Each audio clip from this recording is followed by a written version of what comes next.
Assalamualaikum warahmatullahi wabarakatuh. Perkenalkan, kami dari kelompok 5 pengantar manajemen.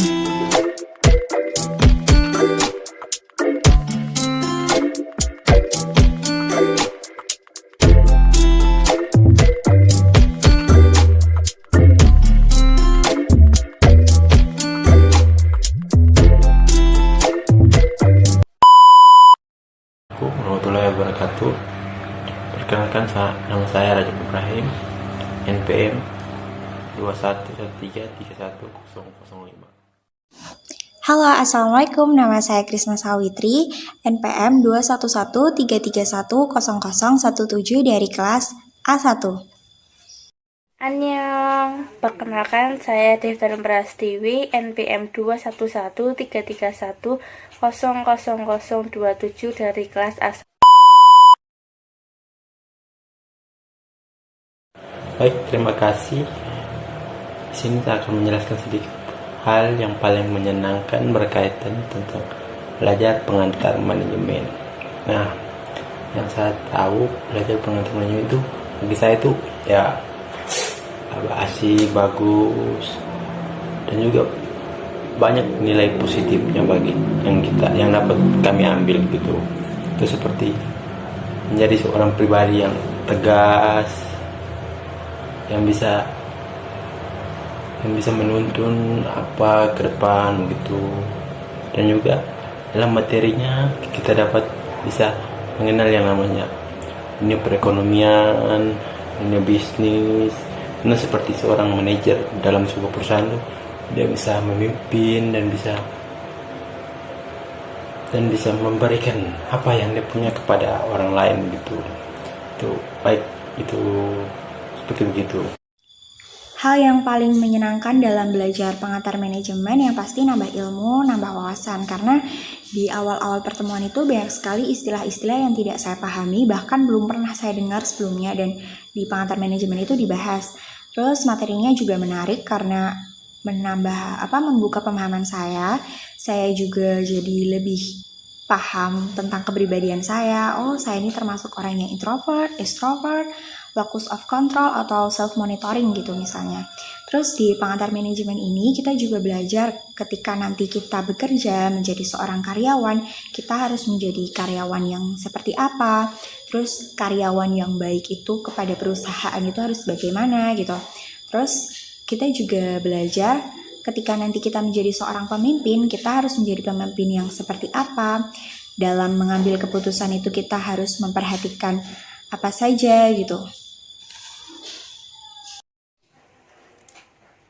Hal yang menyenangkan belajar pengantar manajemen. Menurut saya ada 3 poin penting yang menjadi belajar pengantar manajemen lebih menyenangkan. Yang pertama, metode pembelajaran dari Bu Rana terkesan simpel tetapi mudah untuk dipahami. Yang kedua, bisa menambah wawasan untuk kita yang belum mengetahui apa itu pengantar manajemen, terlebih dari lintas minat atau jurusan IPA. Yang ketiga, materi yang ada dalam pengantar manajemen menarik dan membuat kita ingin tahu lebih dari materi itu. Selebihnya, dari belajar pengantar manajemen, kita juga bisa tahu bagaimana proses perencanaan, pengendalian, dan pengorganisasian yang baik. Itu semua bisa kita pelajari di pengantar manajemen.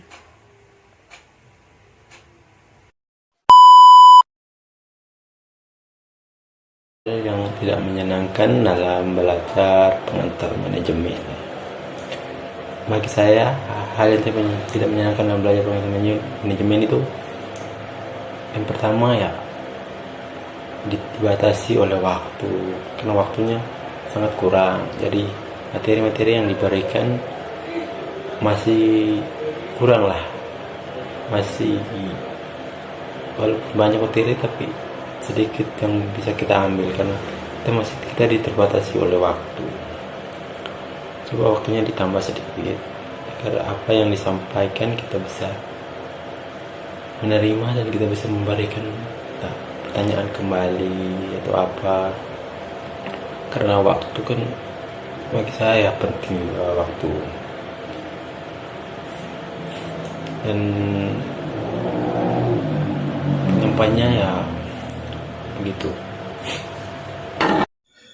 Hal yang tidak menyenangkan dalam belajar pengantar manajemen itu ketika ada tugas kelompok.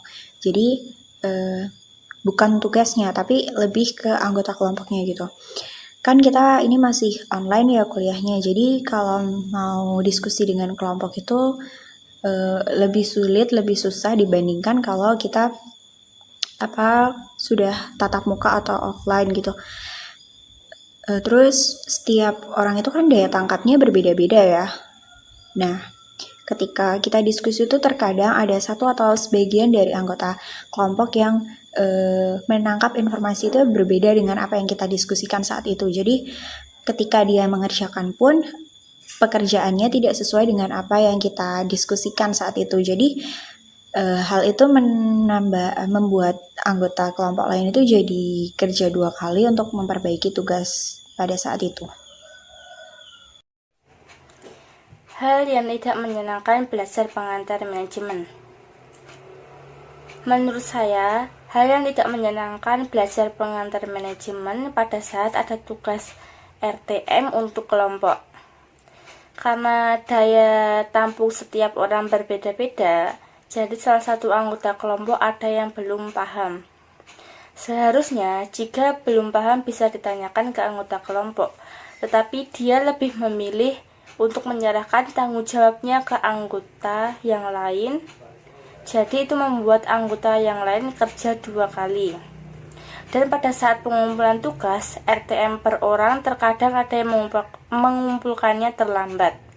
Jika jawabannya sesuai sama ekspektasi tidak apa-apa, tetapi jika tidak sesuai maka itu akan membuat pengerjaan tugas jadi tertunda karena harus mengerjakan tugas yang belum sesuai itu.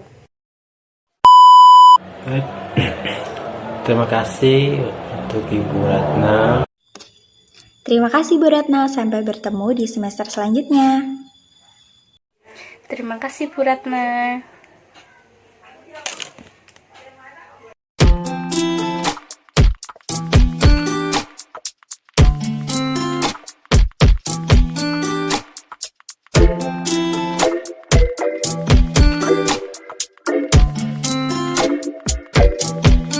Sampai bertemu di semester selanjutnya. Terima kasih. Demikian video dari kelompok 5. Kami ucapkan wassalamualaikum warahmatullahi wabarakatuh.